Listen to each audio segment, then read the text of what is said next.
Bien bonjour, c'est Config@33. Je fais cette vidéo pour répondre à une problématique. Comment savoir lorsque je télécharge un fichier ou un programme sur internet que celui-ci n'a pas été modifié ou altéré pendant son téléchargement?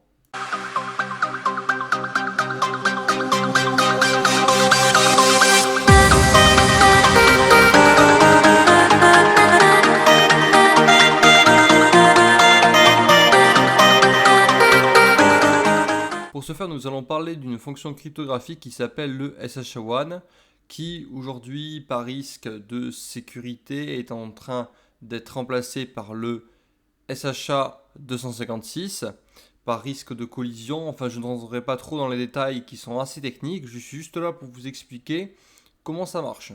Lorsque vous allez télécharger un programme sur internet, eh bien ce programme aura un SHA-1, une empreinte numérique qui lui est propre et qui le définit, et aucun autre programme ou fichier ne peut avoir le même SHA-1 que lui. Pour généraliser ça, nous en tant que citoyens français, nous avons une carte d'identité avec dessus un identifiant national qui nous est propre. Eh bien un programme informatique, c'est pareil, il a un SHA-1 qui lui est propre. Maintenant que vous voyez où je veux en venir, lorsque vous allez télécharger un programme sur internet et qu'une fois arrivé dans votre ordinateur, vous obtenez un SHA-1 différent de celui annoncé par le site de l'éditeur, eh bien cela veut dire que le programme que vous allez télécharger n'est pas celui annoncé et qu'il a été soit modifié ou altéré lors de son téléchargement. Si vous voulez faire comme moi et que vous venez de télécharger un programme sur internet et que vous voulez vous assurer que le SHA-1 du site de l'éditeur sur lequel vous venez de télécharger votre logiciel est bien le même SHA-1 que le programme que vous venez de télécharger, eh bien il vous suffira simplement d'ouvrir un PowerShell en tant qu'administrateur ou une avis de commande en tant qu'administrateur, de rentrer dans le répertoire où se trouve le programme que vous venez de télécharger.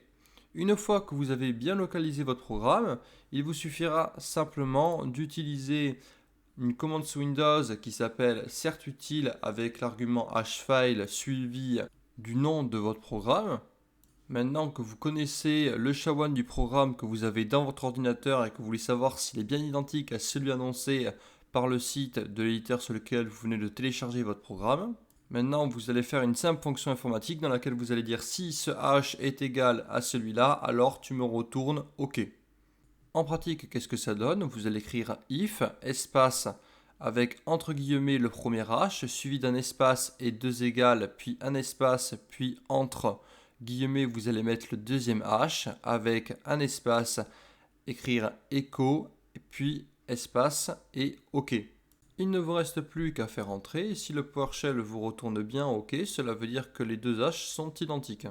Et si maintenant vous souhaitez connaître le SHA-256 d'un programme que vous avez dans votre ordinateur, vous pourrez utiliser la commande get-du-6 file h qui, en argument le nom du programme souhaité, vous retournera son SHA-256.